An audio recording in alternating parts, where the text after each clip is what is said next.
Oh, hello, Aaron Elliott. Hi, Tyler Ellison. Hey, love to see you, and thank you for having this chat with me and this channeling session with Riok. This is super exciting, and we've had a bunch of conversations in the past, like a handful, and it's cool to be able to continue this sort of play together. I agree. Thank you. Thank you very much, and thank you to Riok. Oh yeah, for sure. Yeah, he's super psyched. Cool. So I'm gonna go ahead and get into the state, and I think the way we can do it with time is just if you want to run through the questions that people have provided, I would say go through those, and if at any point you want to ask your own questions, go ahead and throw that in there. And if we finish early, if we get done everything early, that's a-okay. But if it takes more time, my goal is to have it no more than an hour, because I know you have some stuff, I have some stuff, at that point. So does that sound good? Yes. Okay. Sounds good. Perfect. All right, so let me make sure all my technology devices are off, so that way there's no, yep, got nothing active that will make any strange alarms sounds. So I'm going to get into the flow and then have at it, my friend.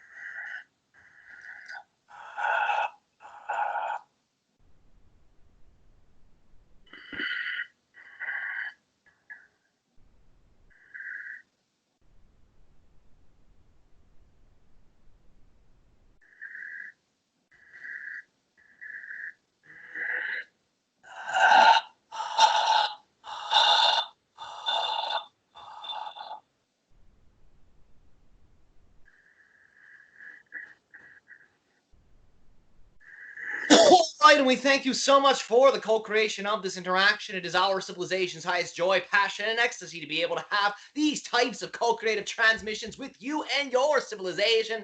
How may we be of service to you this day of your time?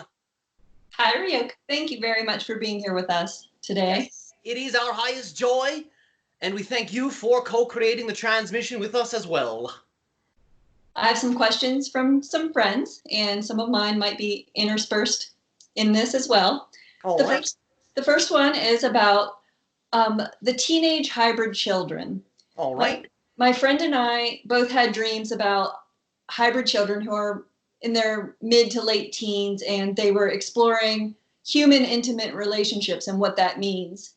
And we, they seem to be enjoying that. And they also, both of us kind of picked up that they were not just focusing on one significant other, that like they had a inclination to expand their intimacy to more than one other being. So I was wondering if you could fill us in on anything about that, or explain anything about what we were picking up on and what their process is. Yes, well, in many ways, they are embodying certain, you could say, sexual patterns of behavior that are actually more naturalistic to your species than what you have been told.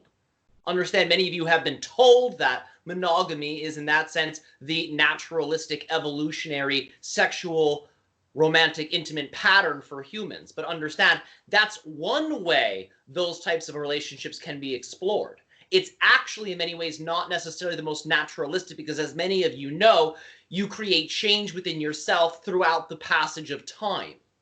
And as a result, the idea is whomever the partner is, after a certain point within your own evolutionary process, may no longer be the appropriate reflection for you as you continue to create change within yourself. And at some of those moments, that's when there is an opportunity for, in that sense, another partner.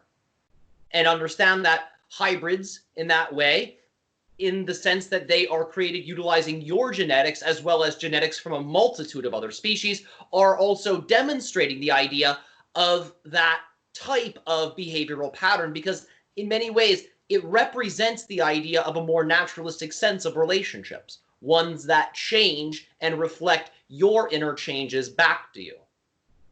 That makes sense.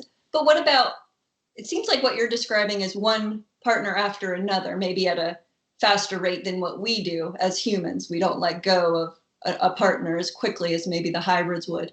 But what about like more than one at one time? Is that? Yes, this is also acceptable. Understand, just because you recognize that another reflection is appropriate for you doesn't necessarily mean you have to leave behind the idea of the partner you're currently with if there's still something there that is of service to you. Okay. Is that when they come to Earth, will we be at that point where our relationships will be more like that? You're beginning to move into that direction collectively, yes. There is a high probability that there will be very large changes in the idea of sexual, romantic, intimate patterns of behavior amongst your species. This has to do with the idea of certain belief systems that are based in fear being shed collectively by your species in relationship to losing something or losing someone. Okay. Or that's actually why many of you stick around in relationships that are actually not reflective of your joy, because you believe in some way, we're speaking again generally, that that person is in of themselves your joy reflected back to you, and that that can be the only reflection of your joy back to you. But there are, in that sense, many individuals that can reflect your joy back to you in different creative ways. And when you recognize there are many individuals that can reflect your joy back to you, and that your joy is, in that sense, eternal, alive within you because it's your natural state, then there's nothing to lose. When you shift from one partner to another, nothing is lost. Even if that means, in that sense, no longer being intimate with that person, or if it simply means expanding the circle of intimacy, nothing is lost. That's beautiful. Yes, yes, as are all of you. Mm-hmm. How would that be reflected in our homes? You know, there's most typically a couple living in a home with a family or something. And if we're going to be switching so much, I mean, what will that look like? Could you understand it represents the idea of a transition from more of an isolationist type of community to a more communal type of community, where in that sense, it's more than two people raising a child. Like, you are familiar with the phrase, it takes a village to raise a child? Oh, yes. Yes. There's a reason that phrase has survived the test of time on your world.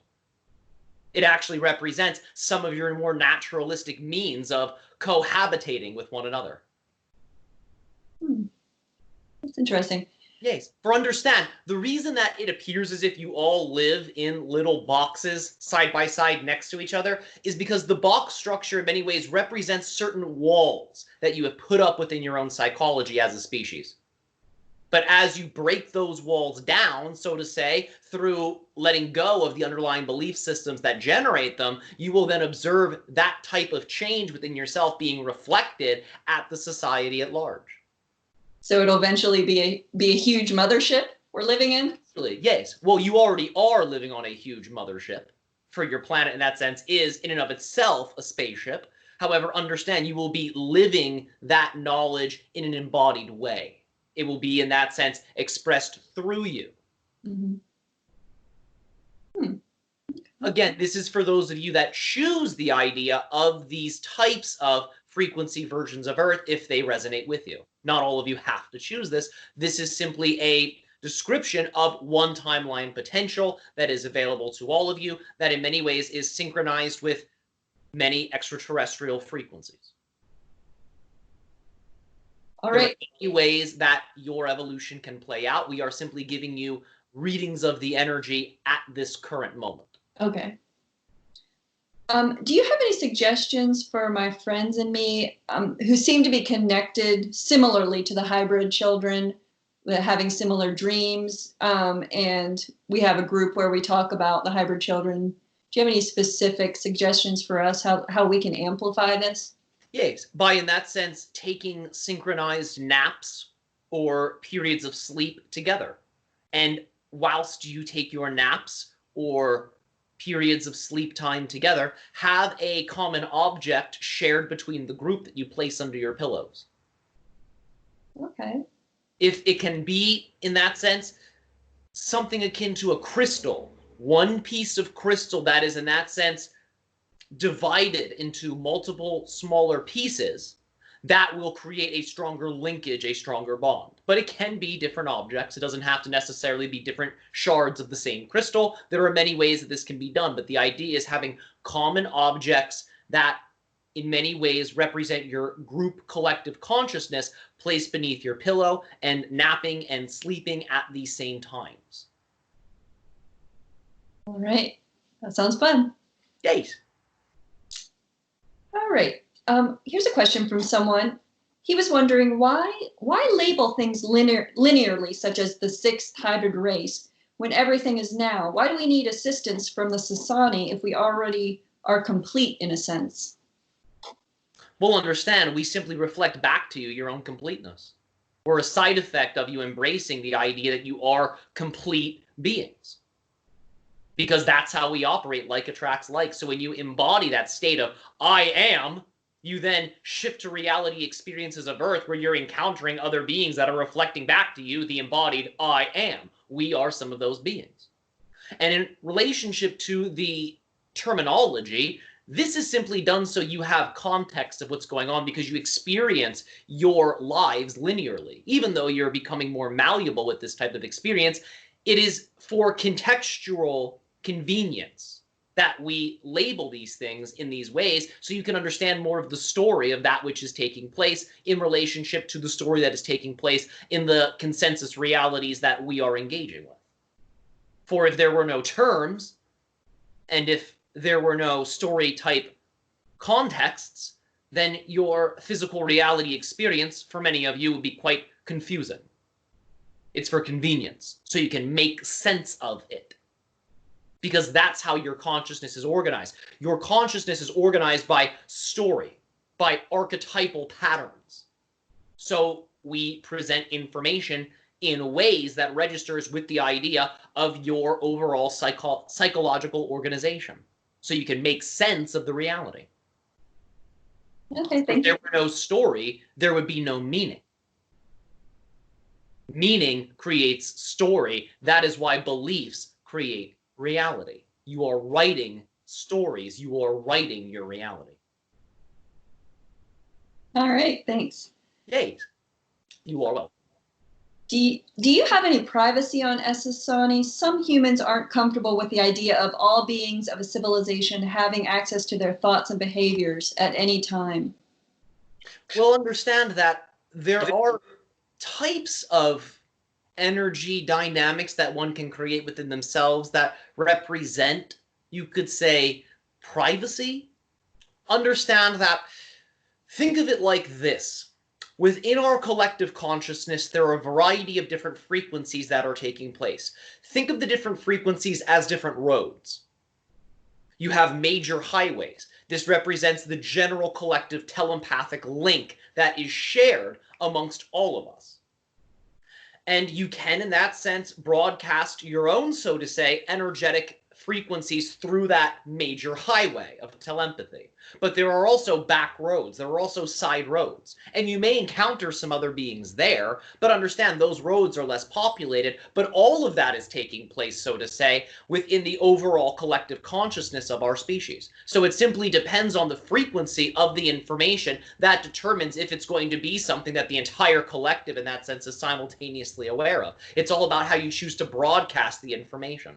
Ironically, when you say this information is secret and I can't let anyone know about it, you're actually drawing a great deal of attention to you, because in that sense, secrets are meant, so to say, in terms of polarity, to be discovered.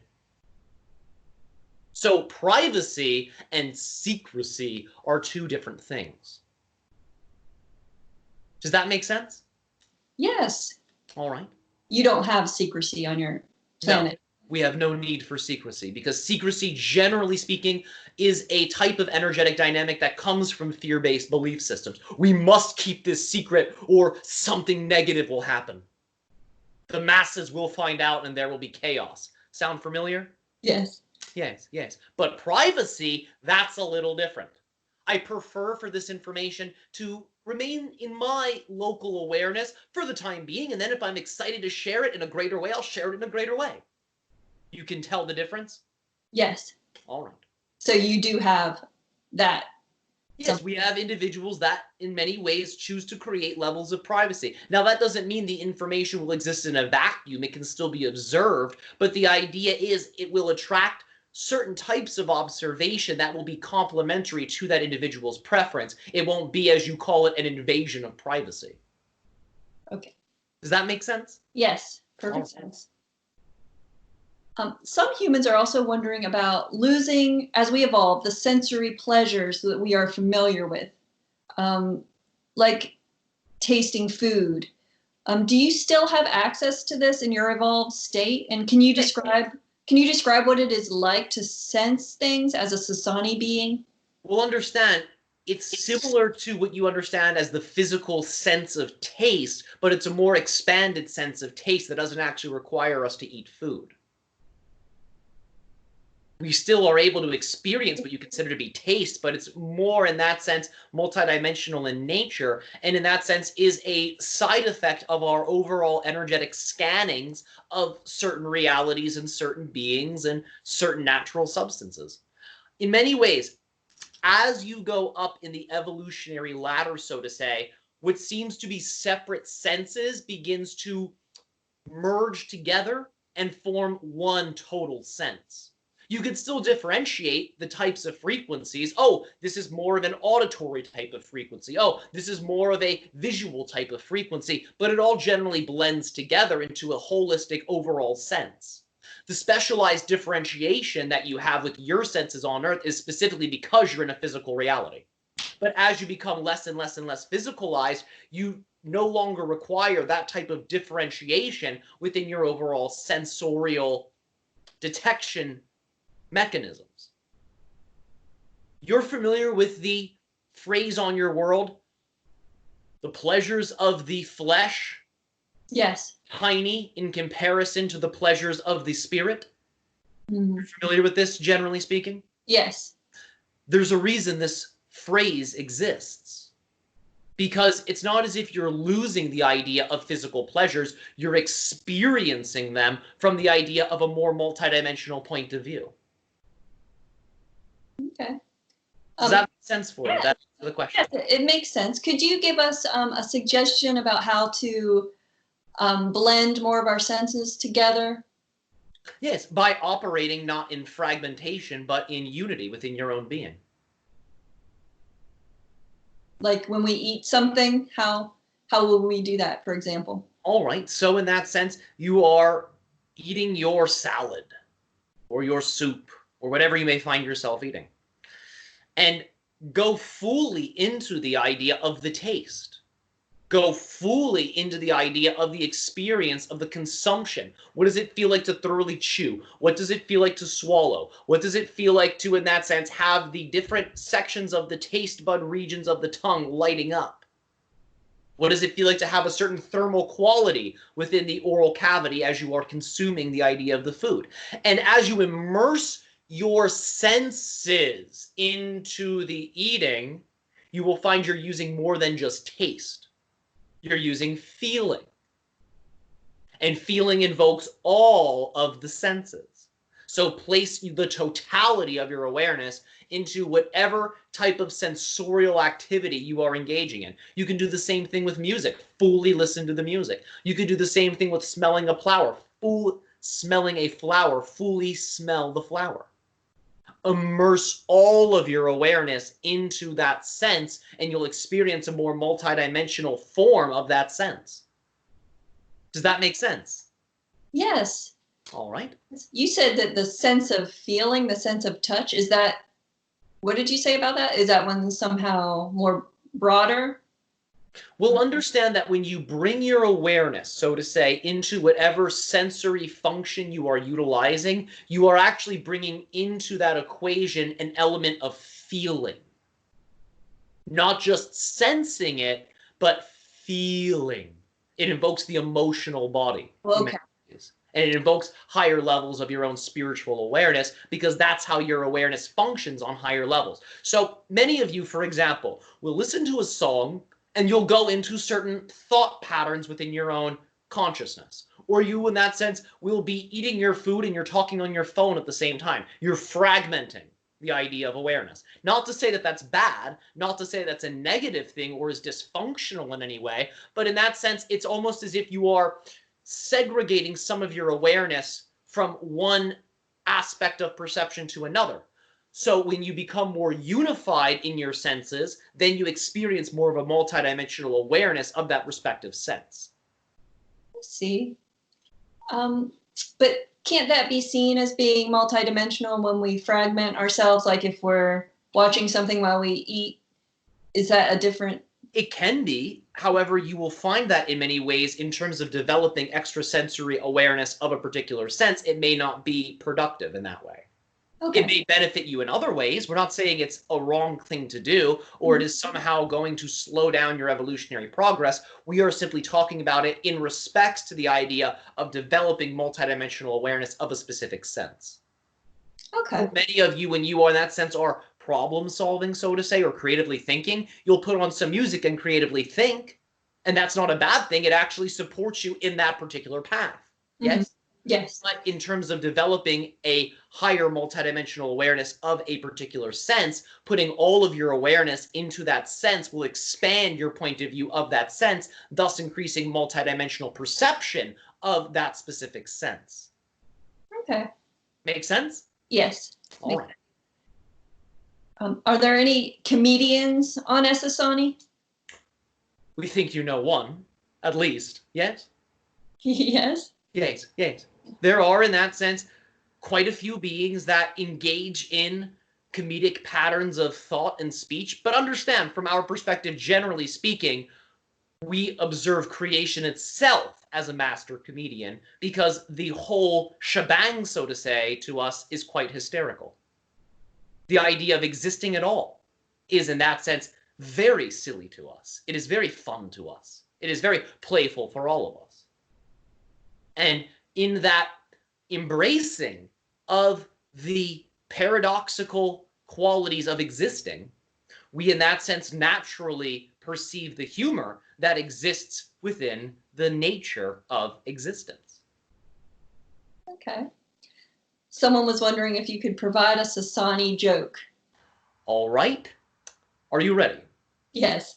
What did the astonished co-creator say to herself as she looked into the mirror of reality for the first time? What? What is the meaning of this? Okay. Because in that sense, it's up to you to put in the meaning to drive the effect from that which you are creating. All right, makes sense. Yes. We have 3 requests for symbols from you. Are you willing to give us some today, or different types of? This is possible. Depends on the nature of the request. However, we will take it piece by piece, as you say. Okay. The first one is they're asking for an aspect of Sassani energy or a group of Sassani beings whose vibrational sacred circuit symbol activates the heart or the sense of gratitude. He's asking for a symbol that would do that. Connected to Sassanis. Connecting the two Sassanis. No, connected to just the Sassani. Connected to Sassani. All right. Well, understand the generalized symbols that you have already been given by the Bashar represent this type of frequency. For understand, our entire civilization operates from the heart and from an attitude of gratitude.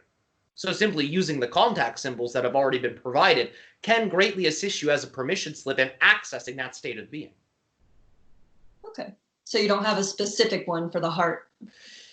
If you wish, you could, in that sense, take the triangle symbol that has been given, the black equilateral triangle, and you, in that sense, could create in this image another copy of it, and you can, in that sense, invert it.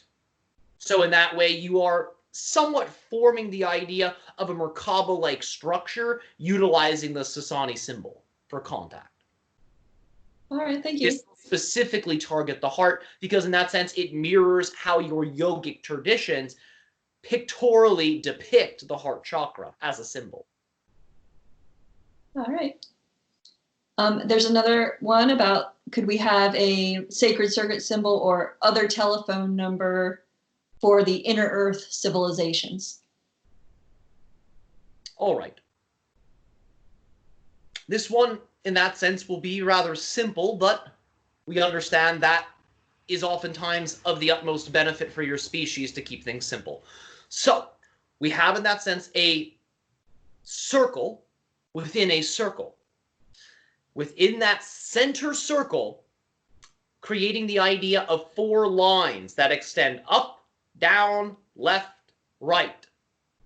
The lines do not, in that sense, converge at the center of the inner circle. Rather, they begin at the outer border, so to say, of the inner circle. So it's almost like what you consider to be a target sign, so to say. Not quite target. We are, in that sense, searching the channel's brain for an appropriate word to use here. The best analogy we can use here is a scope. If you were looking through a scope through one of your guns in physical reality, the idea of that symbol, crosshairs, thank you, that is the word. Crosshairs, so to say, within the idea of a secondary circle, representing the idea of the 4 seasons of your Earth, dividing the circle, so to say, into 4 quadrants, and then that inner circle representing the inner Earth awareness. If you wish, you can color the idea of these 4 sections with the colors of the elements, and this will also assist you in that respect. You can, in that way, color the center circle violet or gold, whatever represents high frequencies to you, and it will represent you tuning into that color frequency of consciousness within your Earth. All right, thanks. Yay.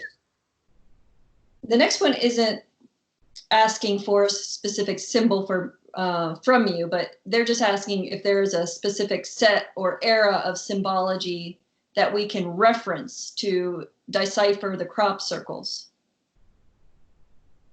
By understanding the idea of Pythagorean numbers and number meanings, you can begin to understand some of the archetypal meanings that exist within the idea of the crop circles, because many of the crop circles emerge as geometric configurations, and understanding the archetypal representations of number values and of shapes can help you understand some of the messages that are being communicated through the idea of the crop circles. Now understand, crop circle images contain a variety of different meanings. Some of them relate to your psychology, some of them are actual messages for the local area where they are created. Some crop circles in that sense are communicating certain types of technological application as well.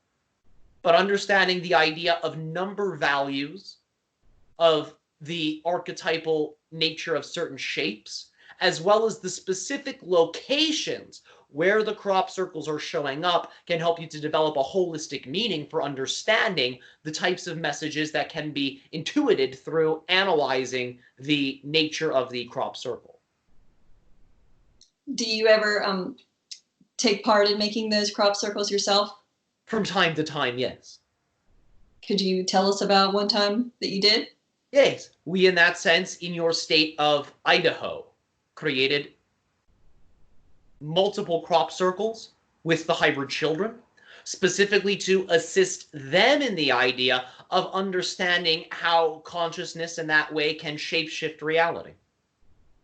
And we utilize the idea of a group awareness to, in that sense, manipulate the idea of certain growth patterns within the field that allowed for certain types of differentiation of electromagnetic energies to then be elicited within the area where we were generating the crop circle. And in that sense, we were able in that way to allocate resources in an accelerated way from certain growth patterns of plants to other plants within the field. And in that way, we were able, in that sense, to, you could say, edit the template level, so to say, of the reality, allowing for us to create within that field certain pictorial representations that you would understand as crop circles. Now understand, your Earth does this oftentimes, naturally, For understand, some crop circles actually represent the energetic translation of your ecosystems.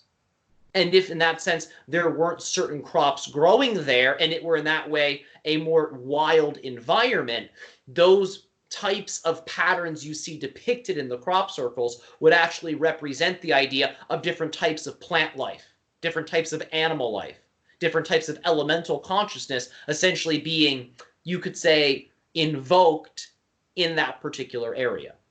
But oftentimes crop circles will also have extraterrestrial components as well, and sometimes it's actually a co-creative dance between extraterrestrials and the Earth consciousness. But this is, in many ways, a scenario, a situation where for the education of the hybrids, we generated crop circles as a form of educational exercise. Did any humans see these? Not in the areas we performed the tasks. And this was done for specific reasons. Okay. Would there be any chance you all could do one where some of us could see? This is possible, yes. Could you give us a location and a date? One moment.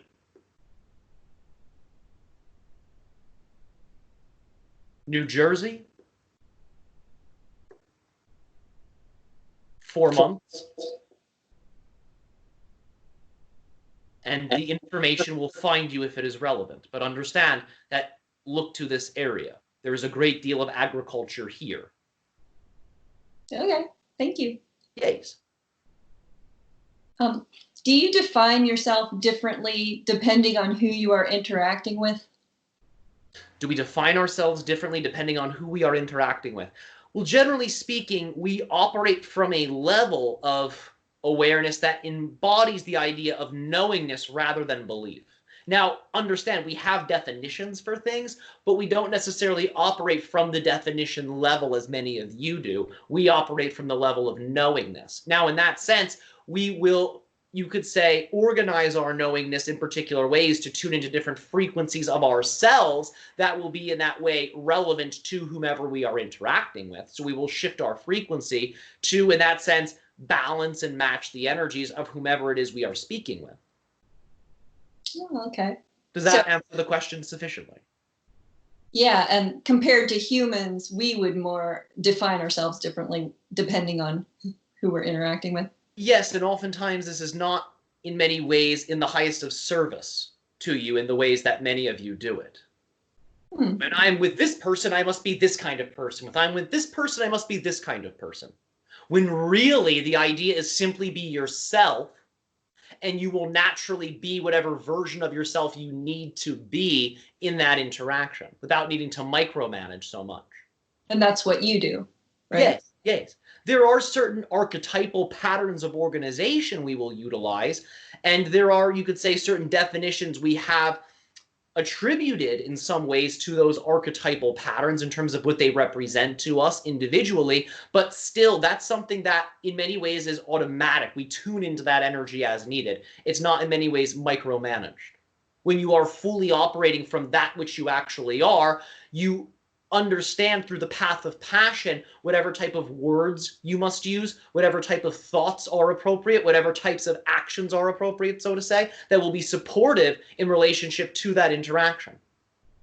It's a complete kit when you operate from passion. So the micromanaging, the necessitating of different definitions for different people becomes less and less and less relevant. For when you understand, generally speaking, that all individuals are ultimately reflections of yourself, then understand you can just be yourself and you'll be whatever version of yourself is most aligned with the highest, you could say, flow or frequency of that respective interaction.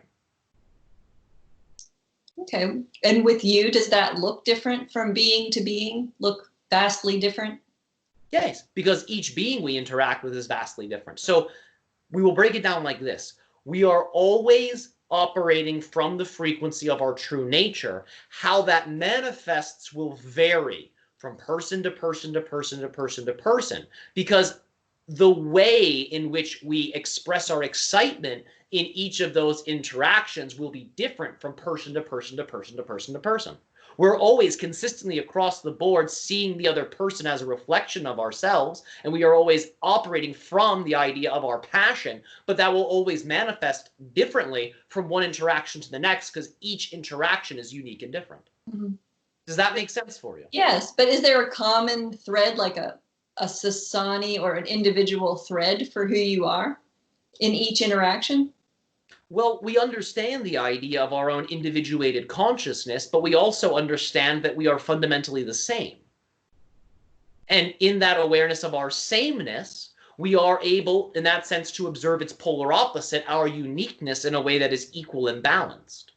For understand, the uniqueness that you are naturally flows through you when you are following your passion. And that uniqueness then complements the idea of the underlying sameness, the underlying unity that exists of all things being one thing. It balances each other out perfectly.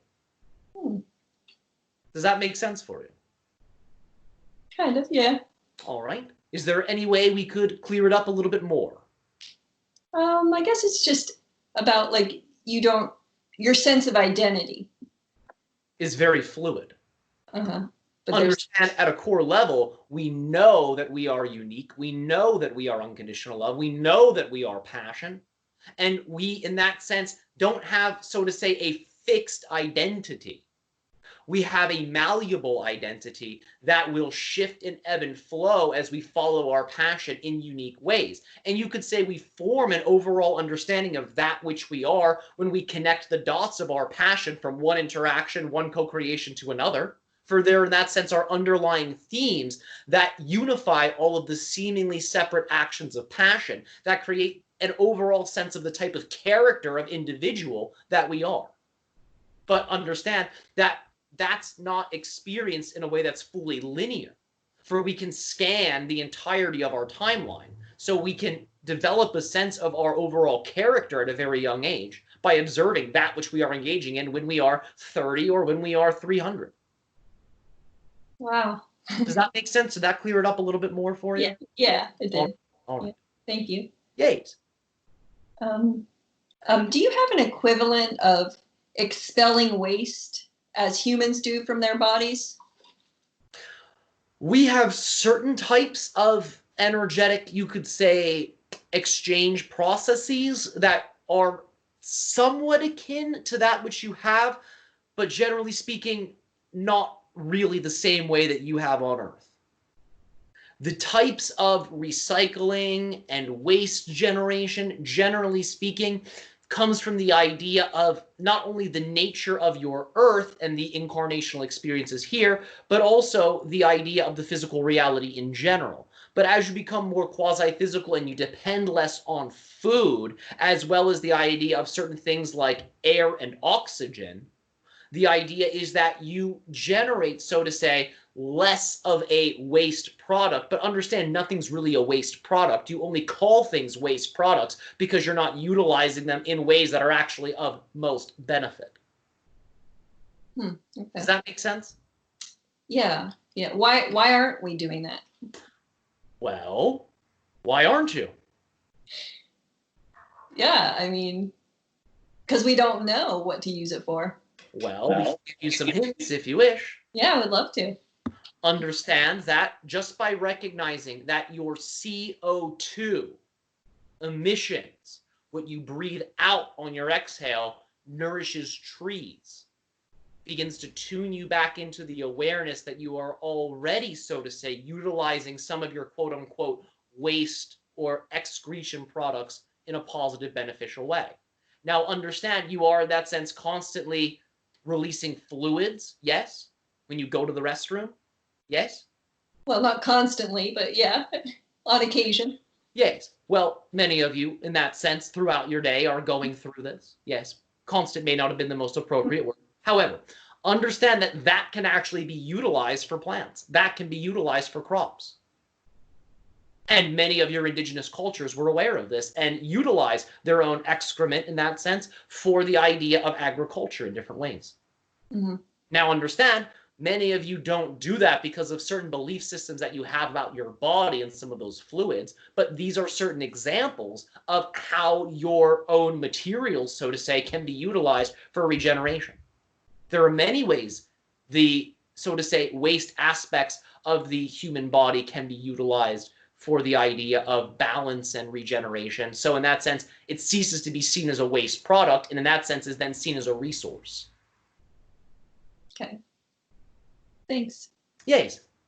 Okay. Can you give your perspective on stealing, piracy, taking things from others, apparently without permission, even though we know at a higher level everything is done by agreement and permission? But how do we handle it from the physical mind's point of view? Well, understand it comes down to your own belief systems about that which you are doing. So understand, if you believe that what you are doing is somehow bad or wrong, then that's the type of effect you will get in relationship to any action you are labeling as bad or wrong. If you label the idea of piracy as a bad thing or a wrong thing, then the idea is those who are writing, in that sense, privacy or copyright laws are in that sense inviting individuals who will actually attempt to, in that sense, break those laws. So it all comes down to your beliefs about what these laws are and what they represent. For understand, if the individual who desires to pirate defines, you could say, copyright laws as something that is, in that sense, an expression of a certain being's preference, then they will know, if they are truly being themselves, that to honor that copyright would actually be not only honoring the preference of the other, but would also be honoring the preference of the self. Does that make sense? Yeah. Yeah, makes a lot of sense. And so that also holds true with the looting that's going on and stealing from the riots. Yes, well, understand that there are a variety of different reasons why this is occurring. And there are a multitude of different belief systems at play, but generally speaking, the same type of information we previously expressed can also be, in that sense, applied here as well. Yes. Okay. For when you are, in that sense, taking from someone else, it's coming from a place of inner powerlessness of, I can't manifest that same thing on my own because I am somehow invalid, or I am somehow weak, or I am somehow powerless. Therefore, I must take it because that's the only way I can do it. But if you recognize you are, in that sense, source, you are the infinite everything expressing itself through the incarnational experience of a human being, then you will recognize you can generate whatever form of abundance is relevant for you in your reality. Okay, well, what about the quest to save the world through sharing copyrighted information that people think will really save and transform? Shadow side of the hero archetype. The shadow side of the hero archetype. Yes, yes. For understand that the hero archetype in that way represents quite a few things. The idea of the main character in the story, the idea of the trailblazer, the idea of the hero who slays the dragon and saves the day. All of this, of course, can be metaphorical for being the hero in your own life. For in that sense, facing the dragon within you, the idea of the, you could say, uncomfortable emotions or the shadow side, and letting go of the beliefs, i.e. slaying the dragon, that create those uncomfortable feelings. So you, in that sense, can be the immortalized eternal hero. In other words, channeling your eternal spirit through you. That in many ways represents the light side, so to say, of the hero archetype. With us so far? Yes. The shadow side of that is, oh, this foe I am facing is so big. They have more power than me. They're bigger than me. And if I don't break these rules, if I don't, in that sense, crack some eggs to make an omelet, I will lose the battle. So I must cheat, or I must come about things in ways that are, so to say, in your terms, sideways.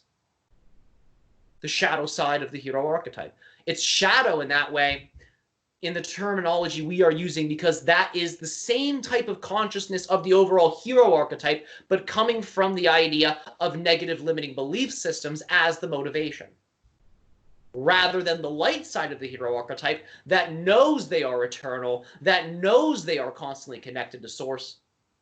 Thus, they don't need, in that sense, to go cracking eggs to make the omelet, in that sense. Okay. And now, for you, did that make enough sense? Yes, I have a question, like with scenarios like Harriet Tubman freeing the slaves. that was kind of breaking laws. Is that like the shadow side of that hero archetype? Not necessarily, because it comes down to the idea of the motivation and the energy. Remember how we said the idea of the motivation is what determines the idea of if it's a light or dark expression of that archetype. Okay. It always comes down to the underlying belief system. Okay. Does that make sense for you? Yes. It comes down to those beliefs and the corresponding actions that represent those beliefs. If it's coming from an entirely positive belief structure, you can only in that sense experience a positive effect from it. And sometimes the idea is the light and dark aspects of the archetype will blend, so to say. And many of you have experienced this, yes, in your own evolutionary process, where you are using a certain amount of positive beliefs, but there's also still some negative beliefs at play. And it creates a blending of light and dark. Understand, this is very common throughout your human history in a variety of different ways, in different cultures and in different times. But as you, in that sense, begin to, so to say, choose the positive belief systems, letting go of the idea of the limiting negative ones, not that all limitation is negative, but you understand what we're getting at here.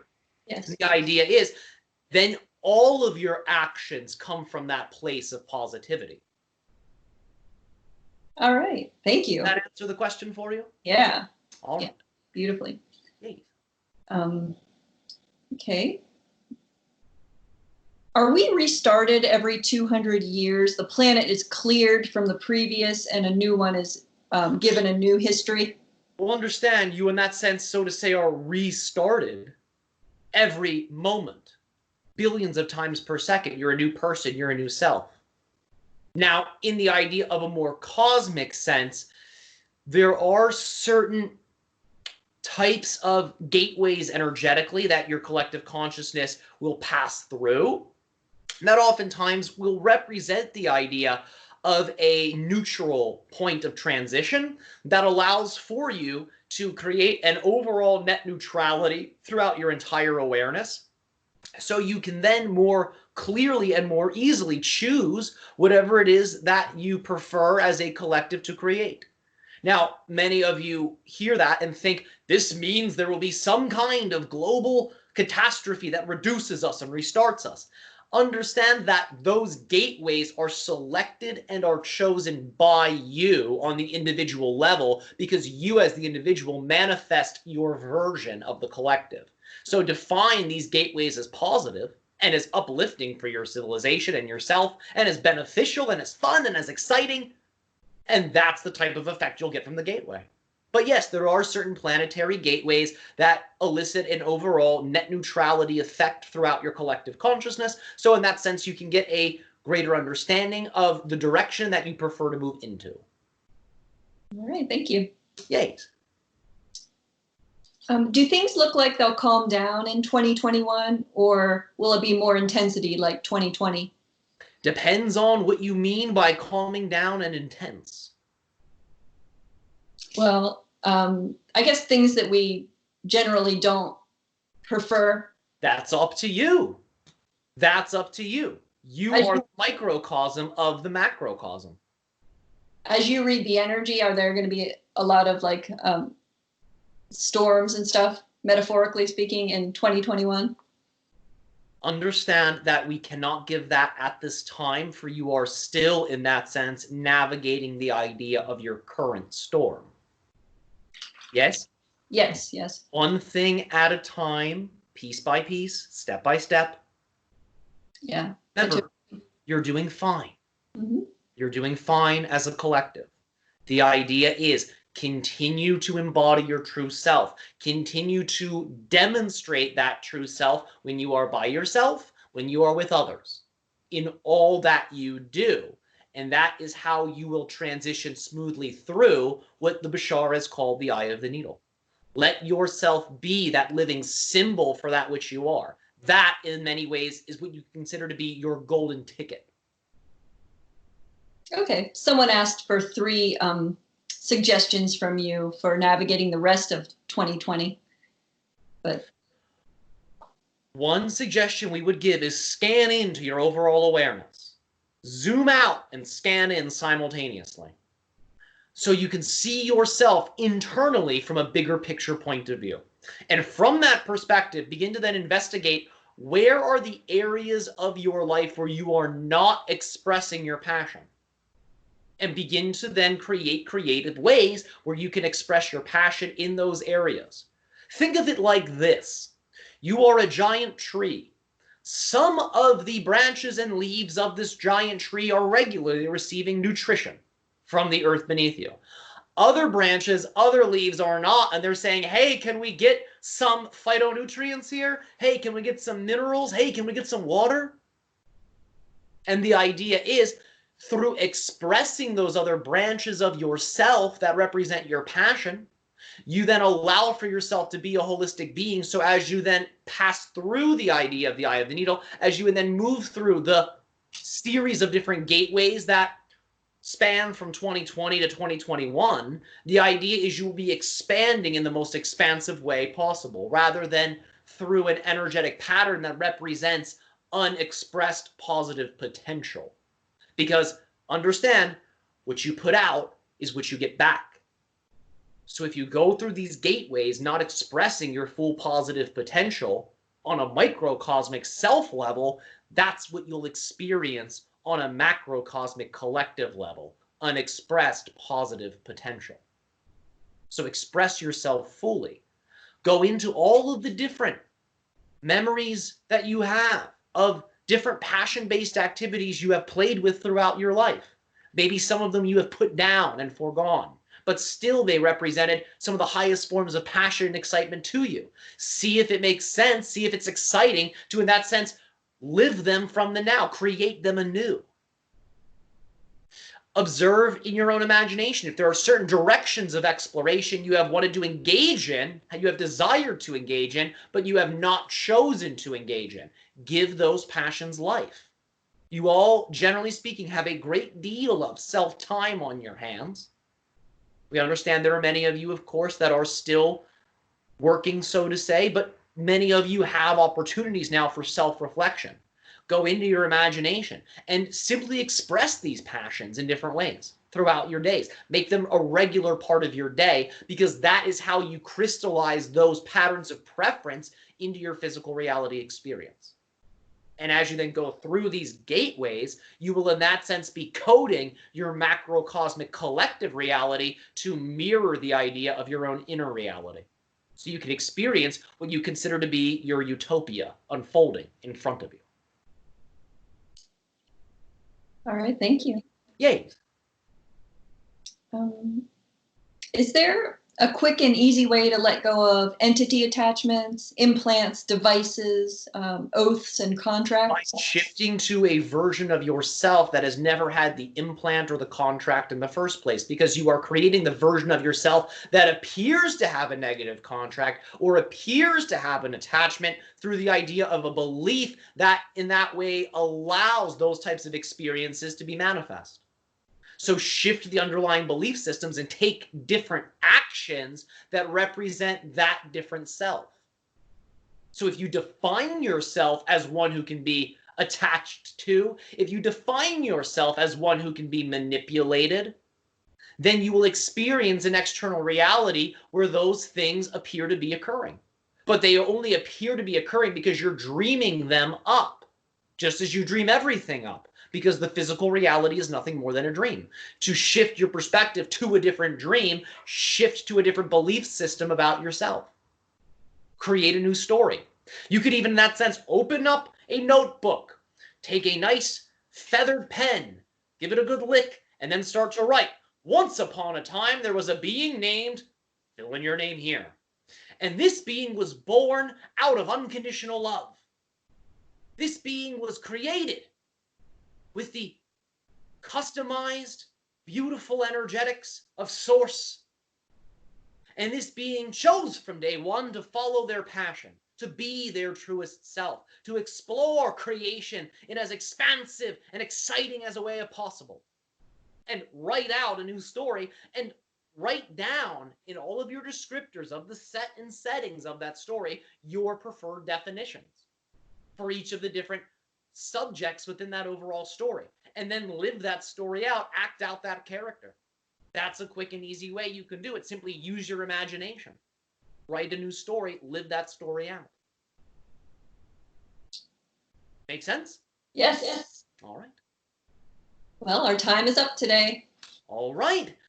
We thank you so much, dear one, for the co-creation of this interaction. Our unconditional love, joy, and appreciation to you and your collectives. And we thank you for your infinite existence. Thank you. Ha'atu. Ha'atu.